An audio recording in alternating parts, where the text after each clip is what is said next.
Hey guys, Professor Hughes here. If you've seen some of my other videos, you probably know that I follow a puzzle and I don't know, he's just like a math guru. His name's Presh Talwalkar. Let me go ahead and show you the introduction to his video. He'll go ahead and set up the problem for you. I invite you to go out and look at the solution or take your time and work it out yourself. I will put his link in the description. Please like, subscribe, and share it to his channel. He's absolutely phenomenal. And I was able to find something very interesting. Go ahead, take a look, and I'll come back and tell you more. Mind your decisions. I'm Presh Talwalkar. In rectangle ABCD, side AB has a length equal to 8. We will then construct two circles in the interior of the rectangle as shown. One circle is tangent to sides AB and BC, the other circle is tangent to sides AD and CD, and the two circles are tangent to each other. We will then construct EF that goes through the tangent point between the two circles. Suppose EF is parallel to the side AB and EF is equal to 6. The question is, what is the length BC equal to? I thank Taka, who's on Twitter at PanBTC, who created this puzzle. Okay guys, I'm back. And there you have the problem. Hopefully you looked at the rest of his video. Now, what I noticed, I love finding general formulas.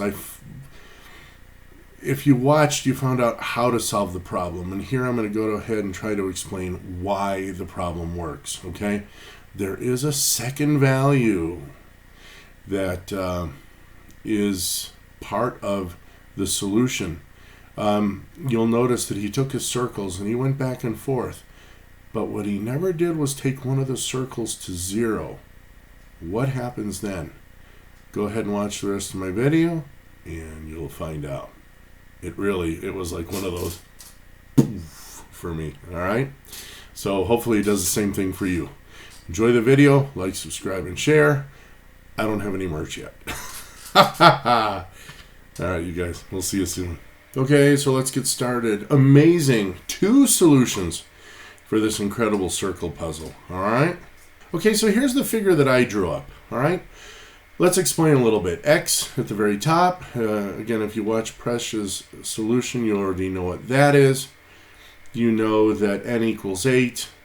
You'll notice that I have radius 1. I have radius 2. We have U, which is that number along the bottom, that leg of the triangle. T is the number 6, which he also gave you. And then, of course, he told you how to get T times a half, which is the other leg of the triangle. All right? What I want to know is that little mystery question mark down at the bottom. What is that number? All right? It comes out. You're going to notice the 2 tangents to each side of our T line there, okay? So let's go ahead and take radius 1 and radius 2. We'll add them together and we'll get D. Now, N, as you found, was D plus 1/2 times T. And let's put it in terms of D, so we now have N minus 1/2 times T. And you'll remember, because of the Pythagorean theorem, or Pythagoras theory, as my wonderful math professor, Mr. Vian, taught me in 9th grade, U squared equals D squared minus 1/2 T squared. And X then will equal D plus the square root of U squared. And let's go ahead and write that in terms of the square root of U squared equals X minus D. All right, so these are all the relationships that I'm going to need to go ahead and solve for what I'm looking for. And that's that little question mark down on the bottom. What does it equal? Well, we know that X is equal to D plus the square root of U squared. So I'm going to fade out our figure here, and let's go ahead and square both sides. I want to get rid of that radical. And we go ahead and got rid of the last radical, but we do have a little radical in the middle. Not to worry.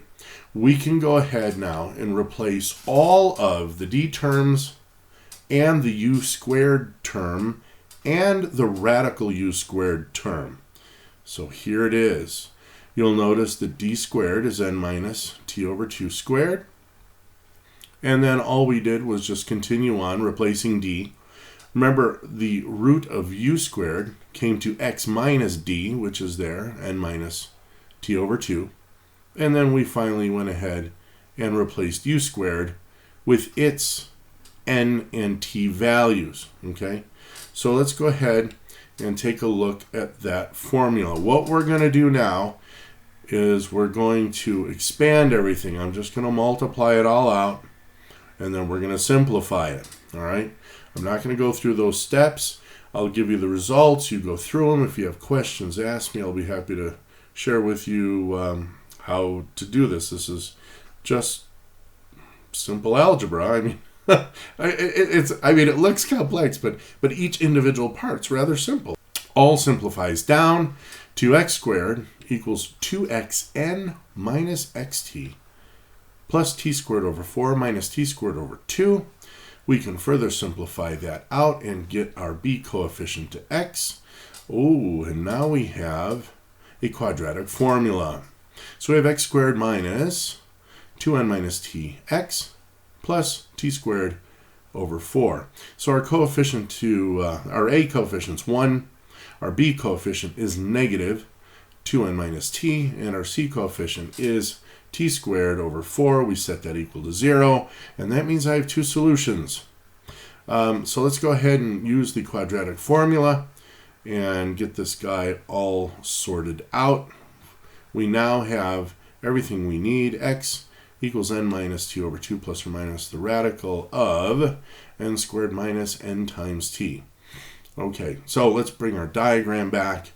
Let's go ahead and plug in the numbers that we have. Remember, n equaled 8, t equaled 6. And all we have to do is plug those numbers in. And let's go ahead and move that to the top.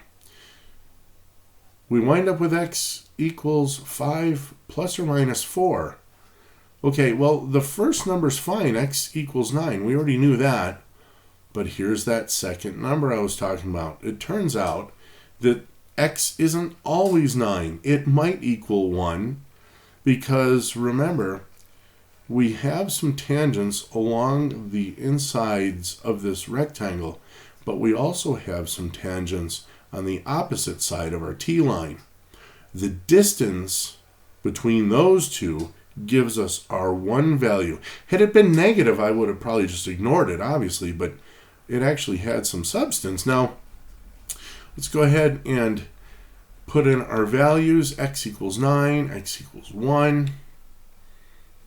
And what happens now if I take one of the circles? It doesn't matter which one. I happen to pick the one up in the upper left. And what if we set that radius to 0? So let's go ahead and take a look at the new diagram. Okay, we still have our 3, 4, 5 triangle. And we now have a radius equal to 0, which means the tangent is a point. It runs through our other circle, which became now d equaling 5. And we can still plug in all the numbers. We still get what we're looking for, but you'll notice 9. And then, of course, the line on the bottom is supposed to touch. There's your 8 value. And what we did is we just extended the 1 off the end.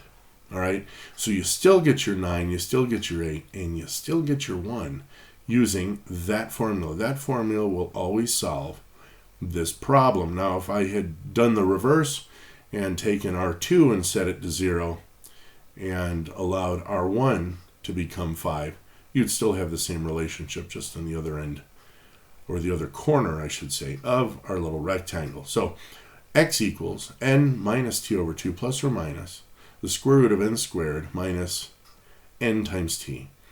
If you want, go ahead and draw one of these out yourself. Actually, what I did first is I just drew 2 circles of different diameters, tangent. I didn't care kind of where. I think I had one a little farther up, so the angle was a little steeper. And then I went ahead and drew the rectangle around them, And then, of course, I had to measure n and I had to measure t. And once I did that, I just plugged it into the formula. Boom, x came out just what it was supposed to along the upper edge. And then I did have the measurements for the interior tangents there. I guess I would call them that. So there is your formula. X equals n minus t over 2 plus or minus the square root of n squared minus nt.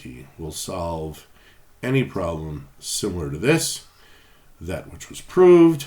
Like, subscribe, and share. There's your beautiful formula. And there we go. There's where we found our amazing 2 solutions for this incredible circular puzzle. I want to thank Presh Talwalkar for the videos that he produces. Amazing. Please go out to his site, like, subscribe, share, buy his books. They're amazing. They're game theory. Just fascinating stuff. I have all respect for this person. I've never met him, but I borrow on some of his material because his puzzles are awesome, and then I go ahead and spend a couple hours just trying to dig through it, trying to understand why it all works, how it all works. So it's really, really fascinating. Thank you very much, and we will catch you guys on the next one. And appreciate you. Bye.